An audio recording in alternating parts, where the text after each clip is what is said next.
हर परिस्थिति में लड़ेंगे। 7 अक्टूबर को सुप्रीम कोर्ट में हम लोगों को मजबूती के साथ इनके तरीके पर सवाल उठाना चाहिए। सत्ता के भूखे हैं, सत्ता के लिए यह देश को खत्म कर दे। देखिए, बिहार में राजनीति का माहौल जो है वो काफी गर्मा चुका है। सीट बंटवारा हो, सीएम चेहरा हो या फिर एसआईआर हो, सारे मुद्दों पर विपक्षी दल जो है खूब लगातार जो है आवाजें उठाते नजर आ रहा है। एसआईआर को लेकर जब जनता में जागरूकता फैलाने के लिए भी कुछ दिन पहले हमने देखा वोटर अधिकार यात्रा निकाली गई। तेजस्वी यादव की तरफ से अब तमाम महागठबंधन के सारे नेता, राहुल गांधी की तरफ से भी निकाली गई। साथ में दोनों नेता मौजूद रहे और पप्पू यादव भी लगातार सक्रिय नजर आए।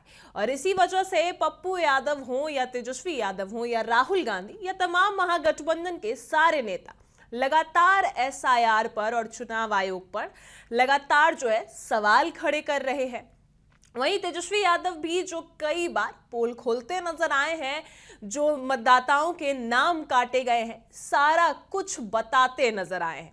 और अब जो है पप्पू यादव जो है खूब गुस्से में चिल्लाते नजर आ रहे हैं और चुनाव आयोग को घेरे में ले चुके हैं। चुनाव आयोग का पूरा जो कच्चा चिट्ठा है पप्पू यादव ने खोल दिया है। और एक बार सुनिए क्या कुछ कह रहे हैं पप्पू यादव और क्या कुछ पप्पू यादव ने पूरा जो है सच जो है वो बता दिया है। एक बार सुनिए क्या कुछ कह रहे हैं पप्पू। चुनाव आयोग सरल तरीके से कर रहा है और घुसपैठ को बाहर कर रहा है, तो क्या प्रॉब्लम है? आप यही कह रहे हैं, हम भी कह रहे हैं, कोई प्रॉब्लम नहीं है। आप एक सूची दीजिए कि जो 69.3 हजार के लगभग जो आप नाम काटा है, उसमें आप सूची बताइए अल्पनामा के कि म्यांमार के कितने थे, घुसपैठ के कितने थे, बांग्लादेशी कितने थे, नेपाल के कितने थे या अन्य देश के कितने थे। अब इस 69 लाख के नाम कटने के बाद क्या अब कोई बांग्लादेशी बिहार में नहीं बचा? क्या अब घुसपैठी खत्म हो गई? क्या अब आप दोबारा चर्चा घुसपैठ की नहीं करेंगे? क्या राजनीति के गंदा खेल अब आप नहीं खेलेंगे? ये आपको हल्फनामा देना चाहिए। और यदि हल्फनामा आप नहीं देते हैं तो ज्ञानेश जी, आप चुनाव आयोग है ना, मैंने आप जैसे गोबर देखा ही नहीं। इतने बड़े बीजेपी के दफ्तर के गुंडे जो धमकाते हैं आपसे बिहार डरने वाला नहीं। आप हल्फनामा नहीं देते हैं तो देश से माफी मांगिए कि आपने गलत प्रोपगंडा किया था और मोदी जी और बीजेपी के कहने पर आपने नफरत की राजनीति की। और क्षमा मांगना चाहिए। अधिक 90 लाख से अधिक एसआईआर से पहले बिहार में 7.89 करोड़ मतदाता थे। अब 7.419, मतलब बिहार में 47 लाख मतदाता घट गए। बिहार की कुल वयस्क आबादी 8.25 करोड़ है और मतदाता 7.5 करोड़। 83 लाख वयस्क आबादी मतदाता क्यों नहीं? ज्ञानेश जी, ये 83 लाख मतदाता कहां गए? सवाल यही नहीं रुकता है। सवाल रुकता है कि पहले आपने एक भी नाम को ऐड नहीं किया और अब आप कह रहे हैं कि मैंने 21.53 लाख लोगों को नए तरीके से 18 साल के, तो ये 18 साल का यूथ कौन है और उसकी सूची क्या है? ये वर्ग कौन है और बूथ क्या है? वोटर लिस्ट में वो नाम आपने ऐड किया कि नहीं, वो वोटर लिस्ट आप जारी करिए कि इतनी प्रक्रिया के बाद आपने क्या किया।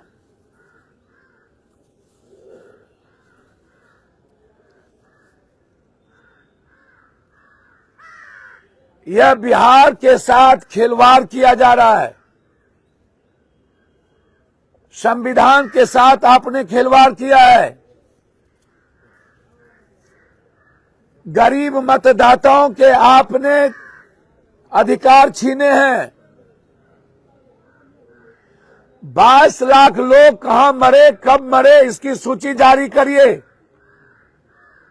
डबल सूची में किसका किसका नाम है, आपको पहले नोटिस देके उन्हें सुधारने की प्रक्रिया अपनानी चाहिए थी और आपने नहीं अपनाई।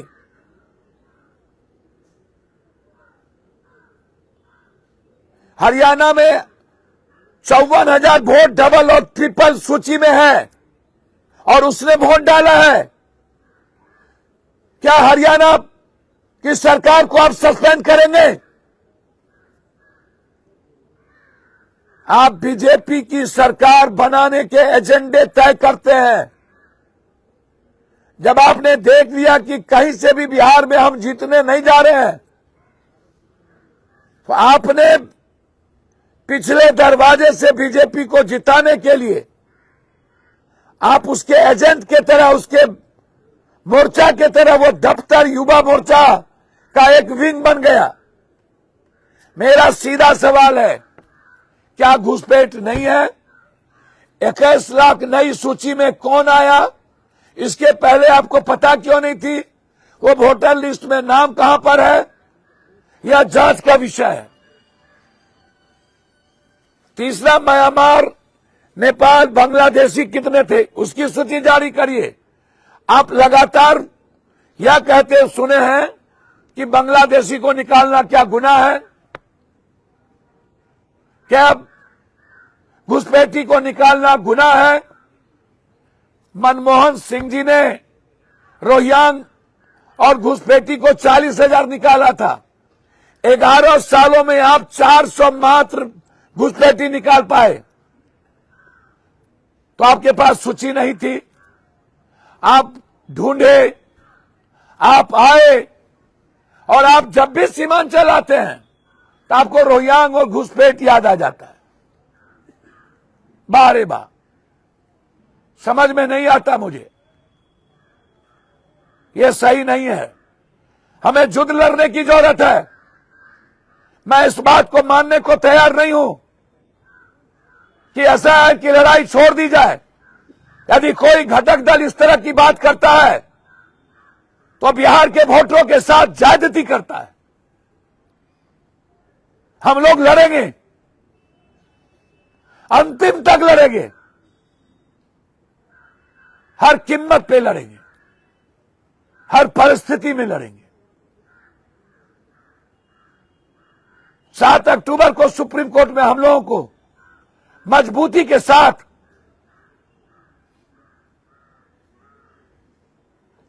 इनके तरीके पर सवाल उठाना चाहिए, विदाउट नोटिस,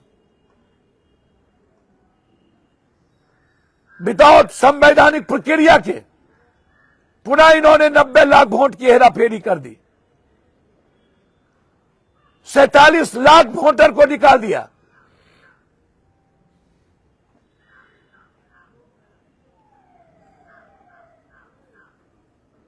हम बिहार की जनता से अपील करते हैं, यदि अभी नहीं तो कभी नहीं।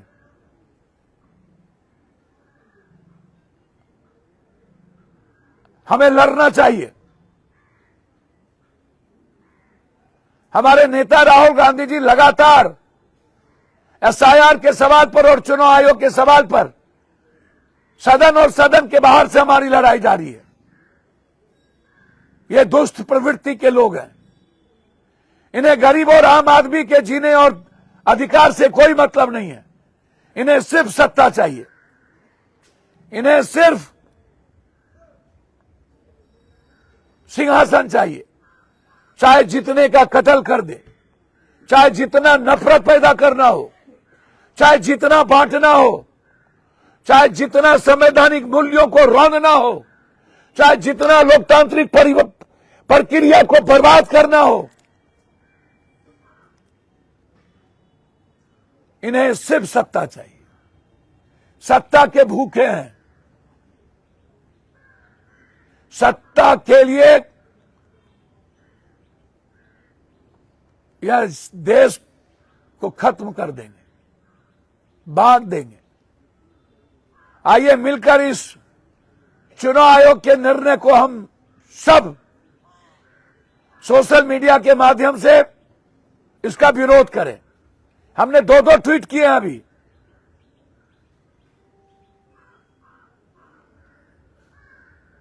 आप सब उसके साथ खड़े होइए। दूसरी और अंतिम चीज, मैं पुनः एक बार बधाई के साथ पूर्णिया को यह बताना चाहूंगा,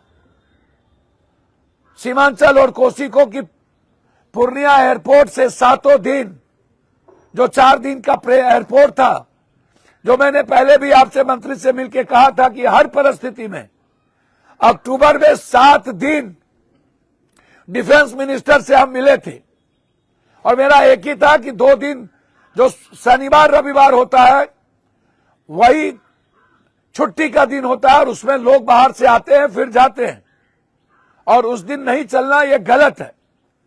7 दिन ऑर्डर आ गए। 15 तारीख से अहमदाबाद और कलकत्ता 7 दिन प्लेन चलेंगे। 26 अक्टूबर के पहले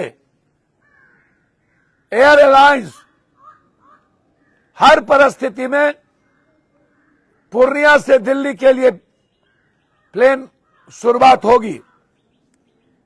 यह जानकारी हमें मंत्रालय के द्वारा दी गई, और मैं पहले भी हमेशा कहता रहा हूं, हैदराबाद और बेंगलोर और बंबई मेरी प्रक्रिया जारी है, क्योंकि सीमांचल और कोसी के लोग अधिक काम करने, रोजगार करने और पढ़ने हैदराबाद और बेंगलोर जाते हैं, बंबई जाते हैं कोसी के लोग,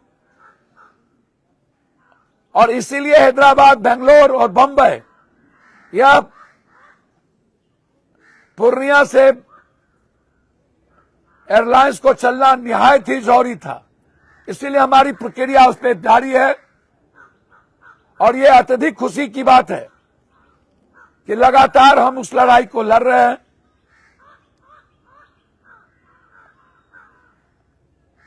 आगे 2 दिन दशहरा है। अमन और चैन के साथ, बिना नफरत के, चुनाव के फायदे के लिए कोई ऐसा काम बीजेपी वाला करेगा जिससे उसकी, जब वो जान चुका है कि हारना तय है, तो उनके लिए माध्यम होगा नफरत।